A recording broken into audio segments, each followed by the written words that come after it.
Bonsoir à tous, merci Pérez Jeannot pour l'émission What's News. Ce soir, nous pouvons accueillir donc Avinash Ramtoel, qui est président Fédération Mixed Martial Arts Federation et également président Confédération africaine MMA et qui regroupe l'Afrique et l'océan Indien. Avinash Ramtoel, bonsoir. Bonsoir.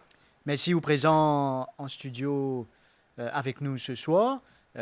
Comment le nom l'indique, Mixed Martial Arts, nous pouvons cause là-dessus aujourd'hui, nous faire un tour d'horizon à nous dire de ce qui sa fédération a regroupé. Justement, ce sera la première question. Quand nous cause Mixed Martial Arts, qui nous peut causer exactement? Pour commencer, moi qui remercie pour l'opportunité qui m'a gagné aujourd'hui pour aborder un peu le Mixed Martial Arts. Le Mixed Martial Arts, actuellement, il vient un sport qui est en grande demande. Son nom dit le Mixed Martial Arts, quand il a éventuellement différents types d'arts martiaux qui finissent club ensemble, qui finissent ensemble, et ils développent un sport de combat. Mais au départ, quand le Mixed Martial Arts est mis en pratique, c'est un sport que les choses étaient faites comme celui qui vient avec une habilité de mouvement de combat, les mix ensemble. Les mix ensemble, il y a le combat seul, le combat debout, qui nous connaît au niveau du combat debout, on a différents types de combat debout. Et au fil des années, ils ont trouvé que le MMA, c'est un sport qui est très très prometteur. Et donc, ils viennent avec un système de structurisation. Quand aujourd'hui, le MMA, il est sous une instance, il est sous un système qui peut développer dans tout l'angle qui amène le sport à un sport contrôlé, structuré et un sport d'avenir. Donc, à Maurice, nous avons la Fédération de Mixed Martial Arts qui est reconnue par le ministère du Sport depuis 2022. Et c'est une fédération dûment établie et qui est affiliée avec une fédération internationale qui s'appelle International Mixed Martial Arts Federation. Et nous connectons avec la Confédération africaine et nous avons un comité de travail qui nous met sur place aussi pour le sang indien. À Maurice, le MMA est présent dans différentes régions. À ce jour, nous avons 6 régions qui nous présentent avec 14 clubs enregistrés et nous avons 6 clubs qui en voie d'enregistrement. D'accord. Et quand nous cause ce nombre de clubs-là, combien d'adeptes nous peut causer à peu près? Si nous mettons tout ensemble, il y a à peu près 350 adeptes qui peuvent pratiquer le MMA. Et nous avons une pool de 50 athlètes qui pourraient pour une compétition. Quel est le style de combat, si vous êtes capable de nous donner un peu de précision là-dessus? Donc, quand nous cause MMA, maintenant MMA, il devient un sport dans les mêmes. Okay? Quand nous cause MMA, c'est un sport. Nous avons plusieurs sports qui sont à notre disposition, sports de combat. Aujourd'hui, MMA est un parmi ces sports-là. Dans le sens que MMA maintenant est un syllabus. MMA est un programme de développement. Le MMA il tenir à être pour les enfants de 5 ans jusqu'à tout âge qui peuvent pratiquer le MMA. Parce qu'il y a 2 facettes de développement. Une facette, c'est récréationnel et une autre facette, c'est compétitif. Donc, MMA, il y a aussi le belt grading. Donc, tout est fait sous la Fédération internationale. Quand nous avons un logiciel qui nous apprend de la fédération. Et sous ce logiciel-là, nous avons un syllabus pour des ceintures blancs pour une ceinture noire. Donc, celui qui est intéressé éventuellement à faire descendre dans le sport, il commence par de pratique grassroots. Et à partir de là, il y a 2 choix. Et il est capable de prendre les 2. Il est capable de prendre le grading path, on va dire les sous ceinture, et il est capable aussi prendre la compétition, le développement compétitif. Donc, nous avons un programme de développement. Et au niveau compétition, nous avons compétition régionale, compétition nationale, nous avons championnat d'Afrique, championnat de l'océan Indien et championnat du monde. Donc, celui qui embarque dans le sport, aujourd'hui, il trouve un avenir. Donc, c'est un pathway qui nous met en place. Et en plus de cela, le MMA, c'est un sport qui est en très grande demande. C'est pour cela qu'il y a pas autant qui nous comprend que le sport lui demande beaucoup d'habilités de différents types de combats. Donc, les règles, il est important d'être respectées. Donc, il ne faudrait pas qu'il nous fasse confusion, comme les affaires, le UFC, Bellator ou bien Brave. quand c'est que nous payons la télévision, the high level of MMA, c'est pas ça que nous pratiquons, Maurice. Donc, il y a beaucoup de gens qui font confusion là. Je peux vivre une McGregor, je peux vivre une, on appelle, Joe Saint-Pierre, je peux vivre une, tout ça en combattant là. Mais ça, moi, je comprends bien. Nous, ça commence par une base. Si la base même pas faux, éventuellement, le temps, nous avons un problème. C'est pour cela qu'il nous met beaucoup l'emphase le règlement, parce qu'au niveau amateur, il y a une prise, il y a une frappe qui n'est pas gain droit à faire comparé à professionnel. Donc, il y a beaucoup de gens qui peuvent faire une compétition Maurice côté MMA, mais be careful, parce que la première chose qui est importante dans le sport, c'est la safety, c'est la sécurité de l'athlète. Donc, sécurité de l'athlète, n'est pas seulement en termes de règles, arbitre au juge, mais aussi au niveau médical. Mais aussi au niveau qui s'en a fait médical et quel type de médical peut faire et comment nous ensure que cet athlète-là est apte à faire les compétitions de MMA. Parce que définitivement, sans vouloir dire qu'il est supérieur, non. Parce que MMA, il y a un sport surtout compétitif qui a beaucoup de compression, beaucoup de pression, psychologie, physique, entre autres. C'est pour cela qu'il y a un porteur qui a peut-être un encadrement, une éducation en ce qui concerne son médical, en ce qui concerne sa préparation d'entraînement, en ce qui concerne sur l'assurance, parce qu'il y a bien de l'assurance qui couvre où. D'après Sports Act, s'il y a une compétition, un athlète qui veut faire une compétition, je ne suis pas assuré, il est illégal. Donc, est-ce qu'il y a des gens qui sont intéressés à faire une compétition MMA, l'athlète assuré pour MMA? Et si demain il y a un problème, who takes the responsibility of this athlete? Là, vous dites, pas moi, ça lit ça. Donc, c'est pour cela que je dis, mon rôle, c'est amener une éducation à tout le monde pour dire, si on veut vraiment faire une carrière de ce sport-là, vraiment avec sincérité à faire ce sport-là développer, on a un seul choix, c'est que vous êtes aligné avec une fédération.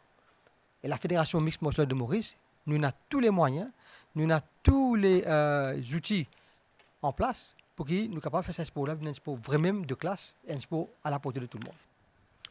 Alors, tout ce qui fait causer en matière de sécurité, par exemple, au sein de la fédération, je pensais prendre en considération tout ça, l'aspect-là, quand je peux donner une licence ou bien quand je peux aller vers une compétition. Tout à fait, parce qu'au niveau de la fédération, nous avons 15 commissions qui peuvent développer. Entre autres de cette commission-là, nous avons la commission médicale, commission antidopage, youth commission, coach, entre autres. Ça va nous prendre ces 4 commissions-là et event commission. Donc, ce qui fait que quand nous avons une activité compétitive, c'est commission médicale, administrative, coach qui rentre en jeu. Donc là, nous avons tout un process qui nous suit en ce qui concerne le médical de l'athlète, sur licence, sur l'assurance et sur l'entraînement. Donc, nous avons un show que cet athlète-là est paré pour rentrer dans la compétition. Donc, ce que nous faisons au niveau fédération, nous amène deux levels of competitions. Nous faisons un qui s'appelle trials et un c'est compétition. Parce que pour un athlète, il démarque dans un sport, et il rentre dans une compétition comme ça, parfois il est stressant, parfois il aussi fait peur. C'est pour ça que nous faisons l'autre plateforme, c'est trials sessions. Ça veut dire, l'athlète là venu, nous faisons une journée d'activité, donc il est capable d'essayer pour 2 minutes ou whatever, 1 minute. Donc, once qu'il est senti libre même prêt pour compétition, là, il rentre dans une compétition qui nous organise. Le trial, il chaque 2 mois qu'il nous fait un trial. Donc, un dimanche, est capable de venir, il fait quand ça, je fais ça. Mais il fait ça dans différentes régions. Okay. Il fait ça dans différentes régions, il fait ça dans un club. Quand un athlète gagne l'occasion éventuellement pour venir exercer un petit gain de stabilité. Et comme ça, je commence à comprendre les règles. Parce qu'un exemple, au niveau amateur, prendre depuis front, venir par derrière, coccyx en bas, ne pas toucher. D'accord? Debout, coude, ne pas gagner droit. Maintenant, amener au sol brutalement, ça, c'est pas gagner droit. Maintenant, quand l'adversaire au sol, ou pas gagner d'un coup de genou, ou pas gagner droit de donner coup de stamping, on va dire, taper brut. Donc, ne pas gagner droit ankle lock, veut dire que cheville. Donc, il y a beaucoup de règles qui viennent suivre. C'est pour cela qu'un trial, il donne un petit peu sa habilité pour apprendre un peu les règles et get used to it, parce qu'au niveau arbitrage, il est bien sévère. Il y a un warning, des warnings, et si troisième vous fait erreur, il y a un combat. Donc c'est pour cela qu'il est important qu'il y ait une éducation ongoing pour l'athlète y habiter les compétitions. C'est aussi une formation d'arbitre qui je te fais? Nous avons une formation d'arbitre. Là, nous avons 6 arbitres qui sont formés en 2016 par la Fédération nationale. Et là, nous avons aussi signé un accord avec l'EN. Fédération l'EN de MMA et Maurice. Nous signons un accord comme en Serbie en février pour le championnat du monde.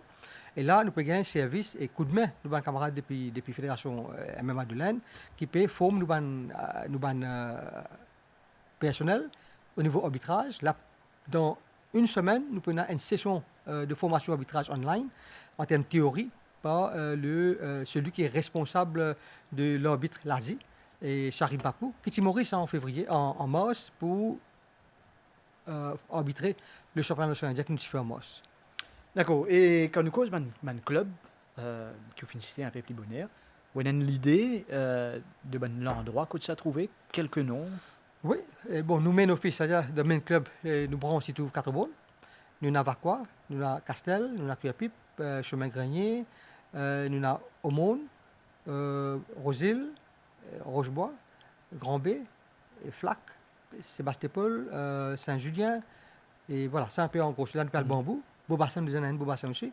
Là, nous parlons bambou, nous parlons Maïbou, nous venons Goodlands bientôt, dans quelques semaines.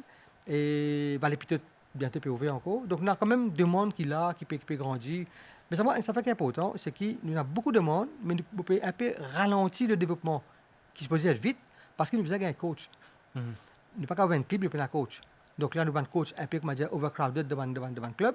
Et là, nous avons un coach qui peut être formé. D'ailleurs, en novembre l'année dernière, nous avons l'honneur pour accueillir le directeur technique de IMAF, Andrew Moshanov, qui est responsable pour que tout le coach international soit formé. Il est Maurice pendant une semaine. Là, il donne une formation pour 15 coachs. Et là, nous avons 15 coachs qui ont une licence internationale pour le MMA. Et qui est important aussi, qui nous fait un autre lot là. Il est important que celui ou celle qui donne training MMA, il besoin un coach certificate of MMA. Sinon, il n'est pas un coach MMA. Il est un coach X, Y, Z, sport. Mais il n'est pas coach MMA. Donc, si demain il y a un souci légal, la question est, est-ce qu'il y a un coach MMA? Non, un coach X, Y ou Z. C'est pour cela qu'il est important que nous comprenions que le coach should be qualified, parce qu'il y a aussi l'aspect pédagogique, l'aspect psychologique, physionomie, il y a beaucoup de choses derrière dans le sport même qui nous a pris en compte, parce qu'il y a de prone, nous dire qu'il y a des gens qui font une pression musculaire ou bien pas de blessure, l'expérience qu'il a gagnée qui n'est pas trop correcte. Ben, il faut des coachs qui sont capables éventuellement de prendre en compte. Parce que tout ça là, ils jouent l'impact quand il y a un problème. Et d'ailleurs, nous, fédération, nous avons un docteur qui est attaché avec nous. Et d'ailleurs, il est responsable antidopage et médical, docteur Avinash Bagel. Donc, il est à la disponibilité de tous nos athlètes 24/24. Donc, n'importe quel problème qu'il y a, nos athlètes téléphonent, nous avons un coach téléphonique. Donc, il est là dans un club, il y a un coach, un club, pour que est-ce qu'éventuellement, the safety there, et il y a un conseiller qui a un athlète, un conseiller qui a un coach. Et s'il y a un problème, si il est arrivé, un athlète qui a une petite blessure, et une évaluation, une téléphone, et il atteint sa coach, sa athlète-là. D'ailleurs, l'athlète-là, c'est dans le sud, il reste dans plein Williams, il atteint l'athlète-là, il fait une phase de suivi qui est à l'hôpital, et qu'il y a un suivi, mais heureusement, il n'est pas aussi grave. Mais c'est pour dire qu'il y a un programme derrière, qu'il nous mettait pour que nous, un athlète, nous, un pratiquant, soient safe dans un environnement safe, pour que le sport-là, il développe dans les façons qui sont bizarres. Maintenant, ce qui can peut nous, ce soit peut-être un jeune qui en vient intégrer un de ces clubs-là, qui lui bien faire. Premièrement, il rentre en contact avec la fédération. Nous présentons le Facebook, MMA Mauritius, MFM, nous présentons l'Instagram, et il abonne le message, ou bien Kevin La Louise, opposite la passe taxi, vis-à-vis de la passe taxi, nous headquarters là-bas. Et donc, il contacte nous et il dit nous qui région il était. Et là, nous mettons connexion avec sa région quand on a un club de sa région-là. Donc, là, nous passons assister lui, nous donnons une facilité, qui est capable d'aider un club pour faire ce training. Comment on trouve le développement de sa discipline-là depuis qu'ils ont fini de reconnaître par le ministère, par exemple, pour venir jusqu'à là, en 2023? C'est encore jeune fédération, mais comment ça va développer? Écoutez, pour reconnaissance du ministère sport, il n'y a pas une fédération qui met en place aujourd'hui et où gagne dans les jours. C'est un travail qui se fait déjà d'ailleurs. La mise en place de MMA a commencé à partir de 2012. 2011-2012. Quand là, moi, personnellement, je prends connaissance de MMA, je connais ce qu'est MMA. À l'époque, je ne sais pas ce qu'est MMA, je peux plus dans différents sports. Et là, moi, je trouve de ce sport-là, il y en a à venir. Capable, ce sport-là, éventuellement, pour venir dans un sport même qui peut diriger beaucoup d'affaires. Je vous dis qu'on est dans le monde, dans 5 continents, MMA peut faire beaucoup d'écho, positif. Qui est bien pour un jeune, pour un athlète. Et donc, là, nous commençons en 2012. Et en 2022, qui nous avons reconnaissance au ministère Sport. C'est pour nous 10 ans. Donc, vous savez que nous faisons travail beaucoup parce que pour moi, personnellement, mon cousin connaît ce qu'est ce sport-là. Mon cousin apprend ce sport-là. Et d'ailleurs, on prend cours coach level 1 de MMA. On prend cours arbitrage de MMA. On fait un voyage beaucoup pour connaître ce sport-là, comment été tout in and out. Parce que moi, pas seulement le président de la Fédération de Maurice, mais aussi le président de la Confédération africaine. On représente aussi plusieurs instances internationales de MMA en tant que promotion professionnelle. Nous travaillons avec plusieurs instances, plusieurs compagnies. Et d'ailleurs, nous avons une compagnie de l'Afrique qui recrute des athlètes qui nous font fight, le compétition professionnelle. Et donc, aujourd'hui, comment dire, nous venons un jeu dans la main, le MMA. Et c'est pour cela que nous prenons nous ça là et nous respectons tout ce qui est besoin, qui est demandé par le compliance du ministère Sport. Vous connaissez le ministère Sport quand même, il a une compliance assez sérieuse, bien solide. Il n'est pas facile pour contourner, vous dites franchement, parce que c'est sérieux, parce que le ministère Sport, il a donné toute bonne facilité, bonne fédération, mais il faut dire que vous respectez le Sport Act. Et moi, vous dire, moi, profite de l'occasion pour remercier le ministre, le ministère du Sport, pour qu'il nous donne nous sa reconnaissance-là et qu'il croit dans nous pour ce sport-là. Et aujourd'hui, MMA, il y a un sport national, quand un athlète pour gagner toute la facilité qu'il a besoin, avec un support financier, support logistique, toute la facilité pour ce sport-là. Et vraiment, il grandit, il amène et performance, c'est ce que nous besoin, parce qu'il nous a beaucoup de projets qui vont venir bientôt.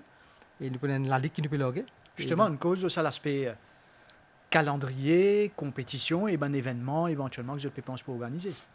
D'ailleurs, le MMA, quand on MMA, c'est du toutes les compétitions. Hein. Il n'est pas tout comme c'est pas l'entraînement, c'est compétition. Mais il y a une compétition qui est réglementée, une compétition qui montrait un suivi de l'avenir. Il n'est pas qu'un one shot. Hein. On fait une compétition là, what next? Pas moi, c'est. Donc là, il peut venir qu'une la ligue qui peut débuter dans 1 mois et demi à peu près, maximum 2 mois. Et d'ailleurs, il finit par nous sentir, tout le protocole finit petit bout. Et ça, la ligue là, il peut la ligue il peut donner beaucoup d'ouverture à beaucoup de personnes capables aujourd'hui de pratiquer MMA, se intéresser dans la ligue, sont capables de rentrer, parce qu'ils nous donnent un petit temps pour se préparer. Donc, ça, la ligue est ouverte à tout le monde de Maurice qui est intéressé à faire MMA. Bien sûr, il y a une formation dans un club. Tout à fait. Une formation dans un club, il y a un encadrement, il y a tout ce qu'on appelle l'éducation des règles. Donc, il est capable de faire n'importe quel style de combat. Là, le système-là, c'est qu'il représente sa club quand il est là. Exactement, sa club-là.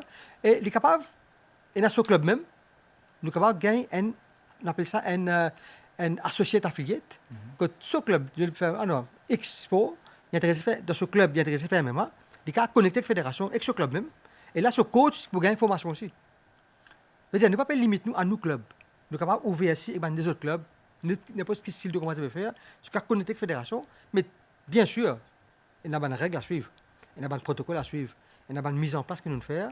Et donc, je quitte God de sport, en même temps, je suis connecté avec MMA. Donc, pour ne pas éventuellement une église de sport co qui je faire, et de connecter avec MMA avec ça. Et d'autres athlètes gagnent différentes opportunités. Surtout là, nous avons une opportunité bientôt là, championnat d'Afrique, championnat du monde, il y a un championnat qui va venir en termes de pays qui va faire, parce que l'Afrique est divisée en 5 zones. Donc, on a différentes activités que nous faisons dans l'Afrique qui nous mettent en place bientôt. Donc, athlètes là, nous gagnons toute cette facilité-là pour les développer. Et pourquoi pas, demain, nous gagnons l'athlète professionnel de MMA. Hein? Et parce que l'Afrique, c'est un continent qui peut encore même développer de ce sport-là en termes d'opportunités. D'accord? Parce que le membre PSG de l'Afrique, je connais, hein, l'Afrique du Nord et l'Est. Donc, nous avons beaucoup d'opportunités. Nous, par exemple, disons Francis Ngannou. Donc, c'est une opportunité qui peut gagner dans l'Afrique, qui gagne en déo. Israël Adesanya, qui gagne en déo. Donc, nous avons beaucoup, la liste de nous, qui là, zone pareil pour un débat professionnel. Mais l'opportunité est là.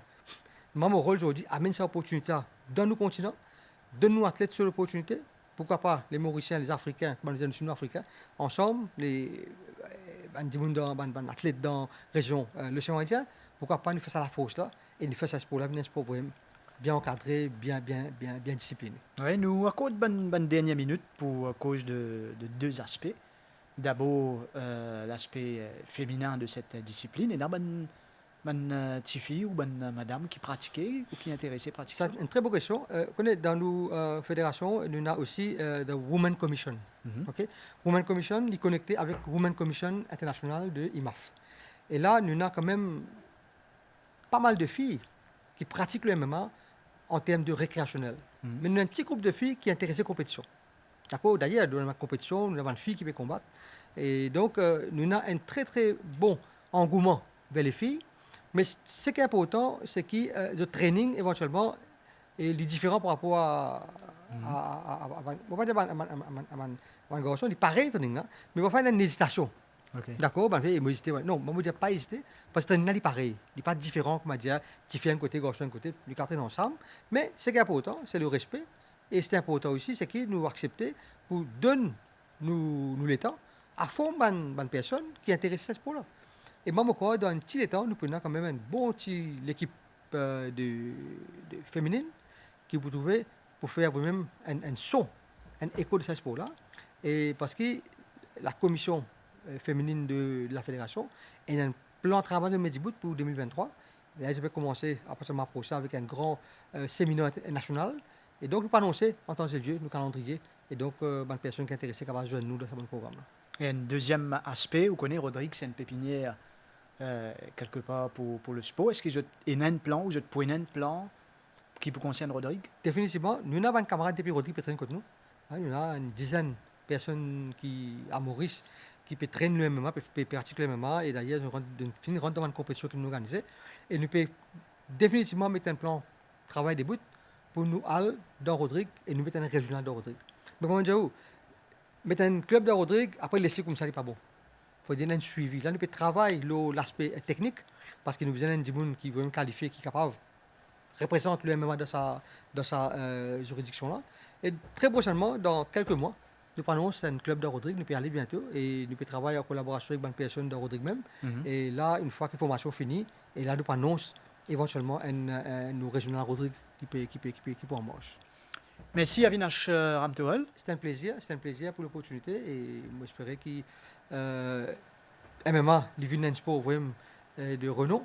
Il y a déjà de renom et qui Maurice nous a tête bénéficier amplement de ce que nous pouvons faire.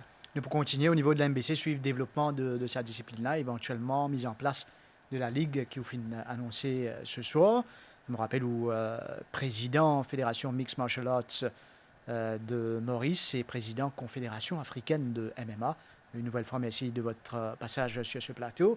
Nous remercions tous ceux et celles qui finissent à la réalisation de cette émission. Mesdames, Messieurs, merci de votre attention. Bonne soirée, à bientôt.